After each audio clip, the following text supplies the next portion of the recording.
Hi all, അസ്സലാമലൈക്കും. Welcome back to Silnas kitchen.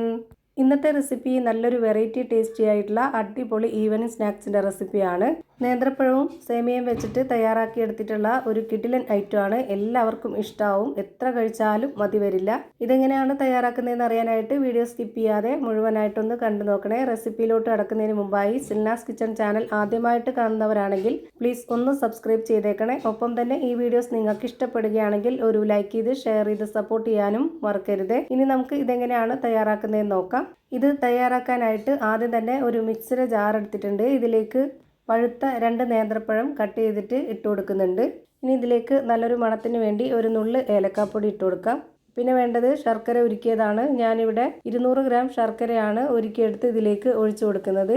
ഇത് ഉരുക്കിയെടുത്തത് 250 ml കപ്പിൻ്റെ അളവിൽ 1 കപ്പും പിന്നെ ഒരു കുറച്ച് കൂടെ ഉണ്ട്. ഈ നേന്ത്രപ്പഴം അരച്ചെടുക്കുമ്പോൾ നല്ല പോലെ അരച്ചെടുക്കരുത്, കുറച്ച് കട്ടകട്ടയായിട്ട് കിടക്കുന്ന രീതിയിൽ അരച്ചെടുക്കണം.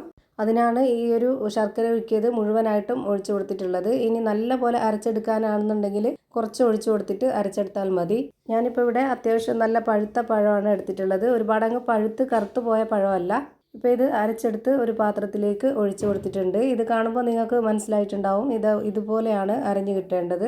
ഇനി ഇതിലേക്ക് മധുരത്തിനെ ബാലൻസ് ചെയ്യാനായിട്ടുള്ള ഒരു നുള്ള് ഉപ്പിട്ട് കൊടുക്കുന്നുണ്ട്. എന്നിട്ട് ഇതൊന്ന് നന്നായിട്ട് ഇളക്കി കൊടുക്കാം. ഇനി അടുത്തതായിട്ട് ഇതിലേക്ക് ഇട്ട് കൊടുക്കുന്നത് തേങ്ങ ചിരകിയതാണ്. 1/2 കപ്പ് അളവിൽ ഇട്ട് കൊടുക്കുന്നുണ്ട്. എന്നിട്ട് ഇത് വീണ്ടും ഇളക്കി കൊടുക്കാം. ഇനി അടുത്തതായിട്ട് ഇതിലേക്ക് ഇട്ട് കൊടുക്കുന്നത് റവയാണ്. വറുത്ത റവയാണ് ഞാൻ ഇതിലേക്ക് ഇട്ട് കൊടുക്കുന്നത്. വറുത്ത റവ തന്നെ ഇട്ട് കൊടുക്കാൻ വേണ്ടി നോക്കുക, എന്നാലേ നമ്മൾ ഉദ്ദേശിക്കുന്ന ആ ഒരു കറക്റ്റ് പരുവത്തിലും ടേസ്റ്റിലും കിട്ടുള്ളൂ. ഞാനിപ്പോൾ ഇവിടെ ഇതുപോലൊരു സ്പൂൺ അളവിൽ 4 ടേബിൾ സ്പൂണോളം റവയാണ് ഇട്ട് കൊടുത്തിട്ടുള്ളത്. ഇനി ഇത് ഒന്നുകൂടി നല്ല പോലെ ഇളക്കി യോജിപ്പിച്ച് കൊടുക്കാം. ഒട്ടും കട്ടയാവാത്ത രീതിയിൽ നന്നായിട്ട് ഇളക്കി കൊടുക്കണം. ഈ റവ ഒന്ന് കുതിർന്ന് വരാനായിട്ട് ഒരു 30 മിനിറ്റ് നേരത്തേക്ക് റെസ്റ്റ് ചെയ്യാനായിട്ട് മാറ്റി വെച്ചിരിക്കാം. ആ ഒരു സമയം കൊണ്ട് ഒരു കാര്യം കൂടി ചെയ്യാനുണ്ട്. അതിനായിട്ട് ഞാനിവിടെ സ്റ്റൗവിലേക്ക് ഒരു പാൻ വെച്ച് കൊടുത്ത് ഫ്ലെയിം ഓൺ ആക്കി കൊടുത്തു. ഇനി ഇതിലേക്കൊരു 1.5 ടേബിൾ സ്പൂൺ അളവിൽ നെയ്യ് ഒഴിച്ച് കൊടുത്തതിന് ശേഷം 250 ml കപ്പിൻ്റെ അളവിൽ ഒരു 1.25 കപ്പ് അളവിൽ സേമിയ പൊട്ടിച്ചിട്ട് കൊടുക്കാം. ഈ നെയ്യിൽ സേമിയ ചെറുതായിട്ടൊന്ന് വറുത്തെടുക്കുന്നുണ്ട്. ഇതുപോലെ ഒന്ന് കളർ ചേഞ്ചായി ഈ ഒരു രീതിയിൽ വറുത്ത് കിട്ടുമ്പോഴേക്ക് നമുക്കിതിലേക്ക് ഇനി ചൂടായ വെള്ളം ഒഴിച്ചു കൊടുക്കാം. ചൂടായെന്ന് പറയുമ്പോൾ നല്ല തിളച്ച വെള്ളമാണ് ഞാൻ ഇതിലേക്ക് ഒഴിച്ചു കൊടുക്കുന്നത്. ഈ വെള്ളത്തിന് പ്രത്യേകിച്ച് കണക്കൊന്നും പറയുന്നില്ല. ഈ സേമിയ വെന്ത് വരണം. വെന്ത് വരുമ്പോൾ ഈ വെള്ളമൊക്കെ വറ്റി നന്നായിട്ട് കുഴഞ്ഞു കിട്ടണം. ഒരു 2 മിനിറ്റ് ആകുമ്പോഴേക്ക് ഈ ഒരു സേമിയ വെള്ളമൊക്കെ വറ്റി നന്നായിട്ട് വെന്ത് കിട്ടും.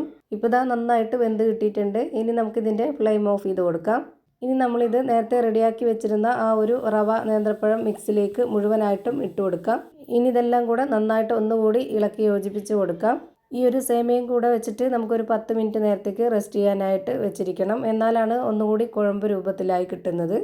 ഒരു 10 മിനിറ്റ് നേരം ഇങ്ങനെ വെച്ചിരുന്നതിന് ശേഷം നോക്കുമ്പോഴേക്ക് നല്ല കുറുകി ഒന്നുകൂടെ കുതിർന്ന് കിട്ടിയിട്ടുണ്ടാവും. ഇപ്പോൾ ദാ നല്ല രീതിയിൽ കുറുകി കിട്ടിയിട്ടുണ്ട്. ഇനി നമുക്ക് അടുത്തതായിട്ട് ചെയ്യേണ്ടത്, ഇതിന് ഞാൻ ആവിയിലാണ് വേവിച്ചെടുക്കുന്നത്. അതിനായിട്ട് ഇലയും കൂടെ വെട്ടി വെച്ചിട്ടുണ്ട്. വാഴയില കുറച്ചൊന്ന് നെയ്യ് സ്പ്രെഡാക്കിയതിന് ശേഷം ഈ ഇല വാട്ടിയതിന് ശേഷമാണ് ഞാനിങ്ങനെ ചെയ്തിട്ടെടുക്കുന്നത്. അപ്പോൾ ഈ ഇല കീറാതെ നല്ല രീതിയിൽ കിട്ടും.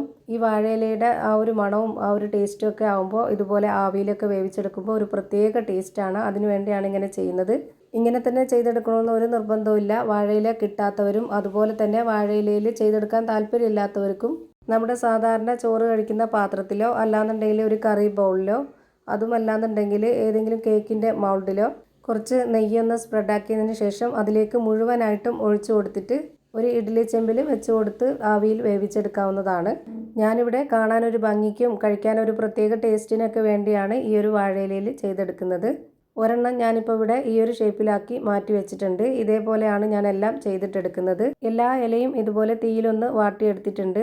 ഇങ്ങനെ ആകുമ്പോൾ പൊട്ടിപ്പോവാതെ നല്ല രീതിയിൽ നമുക്കിതുപോലെ മടക്കിയെടുക്കാൻ പറ്റും. ഞാനിപ്പോൾ ഇവിടെ ഇതുപോലെ സിമ്പിളായിട്ടുള്ള ഒരു ഷേപ്പിലാണ് റെഡിയാക്കി എടുത്തിട്ടുള്ളത്. ഇതേപോലെ തന്നെ എല്ലാം മാറ്റി വെച്ചിട്ടുണ്ട്. ഇനി ഞാനിവിടെ വേവിച്ചെടുക്കാനായിട്ട് സ്റ്റവിലേക്ക് ഒരു പാൻ വെച്ച് കൊടുത്ത് വെള്ളം ഒഴിച്ചു കൊടുത്തിട്ടുണ്ട്. ഇതിനുള്ളിലേക്ക് ഒരു റിങ് ഇറക്കി വെച്ച് കൊടുത്തതിന് ശേഷം ഇടിയപ്പം തയ്യാറാക്കുന്ന ആ ഒരു അരിപ്പുള്ള പാത്രത്തിലേക്ക് മുഴുവനായിട്ടും ഇത് അടുക്കി വെച്ച് കൊടുത്തിട്ട് ഇതിനുള്ളിലേക്ക് ഇറക്കി വെച്ച് കൊടുക്കുന്നുണ്ട്. ഇനി ഇതൊന്ന് അടച്ചു വെച്ച് കൊടുത്തതിന് ശേഷം വെള്ളം തിളയ്ക്കുന്നവരെ ഹൈ ഫ്ലെയിമിലും തിളച്ചതിന് ശേഷം ലോ ഫ്ലെയിമിലും ഇട്ട് കൊടുത്തിട്ട് ഒരു 30 മിനിറ്റ് സമയം വരെ ഇത് വേവിക്കാം. അപ്പോഴേക്ക് നമ്മുടെ അടിപൊളിയായിട്ടുള്ള നല്ല ടേസ്റ്റി ആയിട്ടുള്ള ഒരു പലഹാരം റെഡിയായി കിട്ടും. ഇതുപോലെ ഒന്ന് തയ്യാറാക്കി നോക്കണം. എല്ലാവർക്കും ഇഷ്ടാവും. നല്ലൊരു വെറൈറ്റി ടേസ്റ്റാണ്. ഇതിനുള്ളിൽ നിന്ന് ഞാനിപ്പോൾ ഒരെണ്ണം എടുത്ത് കാണിച്ചു തരാം. ഇപ്പോൾ ഇതാ കാണുമ്പോൾ തന്നെ നിങ്ങൾക്ക് അറിയാൻ പറ്റും, വായിലൊക്കെ വെള്ളം വരുന്ന ആ ഒരു ടേസ്റ്റും മണമൊക്കെയാണ് ഇതിന്ന്. അപ്പോൾ ഇത്രയേ ഉള്ളൂ ഇന്നത്തെ വീഡിയോ. വീഡിയോ ഇഷ്ടമായാൽ ലൈക്ക് ചെയ്യാനും കമൻറ്റ് ചെയ്യാനും ഷെയർ ചെയ്യാനും മറക്കരുത്. അതുപോലെ തന്നെ ഞാനിടുന്ന പുതിയ പുതിയ വീഡിയോസ് നോട്ടിഫിക്കേഷനായിട്ട് കിട്ടുന്നതിന് വേണ്ടി സബ്സ്ക്രൈബ് ചെയ്ത് ബെല്ലൈക്കൺ അമർത്തി അതിൽ ഓൾ എന്ന ഓപ്ഷൻ എനേബിൾ ചെയ്ത് കൊടുക്കാനും മറക്കരുത്. പുതിയൊരു വീഡിയോയുമായി വീണ്ടും വരും. Thank you for watching.